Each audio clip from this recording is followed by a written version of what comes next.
The first and foremost is a word called Allah. Why do Muslims say Allah? Why don't they say God like normal people? Well, I got news for those who think that all the Christians say God. It's not true. In fact, many Christians say the word Dios because there are so many Spanish-speaking Christians in the world. Many of the Christians are Catholics.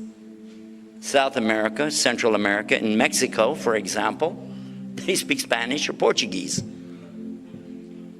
If you go to Portugal, of course, Spain, Italy, France, what are they speaking? What are their languages? Do they say God? No.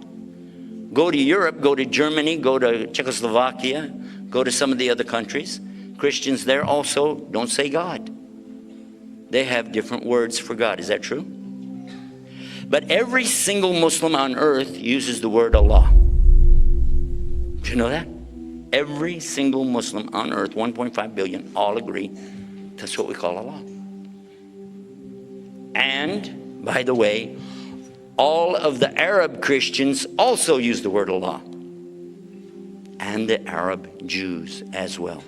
The word Allah is in the Arabic Old Testament, page 1, 17 times.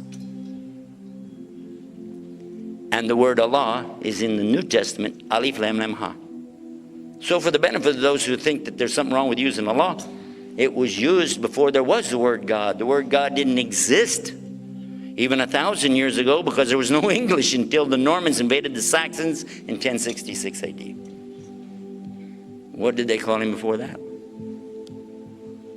The word Allah means, let's find out the meaning. It comes from the root ilah. Ilah means anything which is worshipped. A rock, a stick, a stone, a bone can be worshipped, right?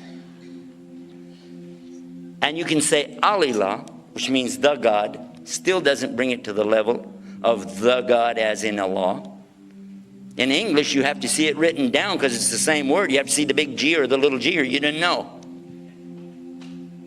For the plural in Arabic, gods, Aliha, and this is the plural. English, just puts after anything in English, you got the plural.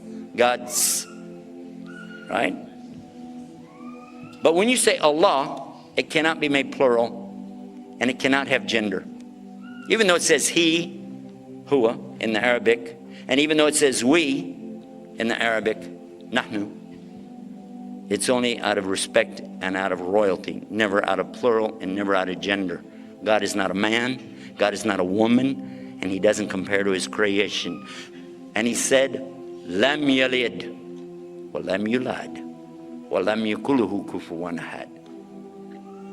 He's not the son of anything. He's not the father of anything. He doesn't compare to anything. There's nothing compares to him. And he's ahad, one, unique, not like anything else. That's right? Amazing, huh? What's really amazing is that I found a similar verse in the Old Testament in the book called Numbers chapter 23, verse 19. God is not a man that he should sin. And God's not the son of man that he should repent. So there we go. We have some things right there that amazingly we're a lot closer maybe than we think.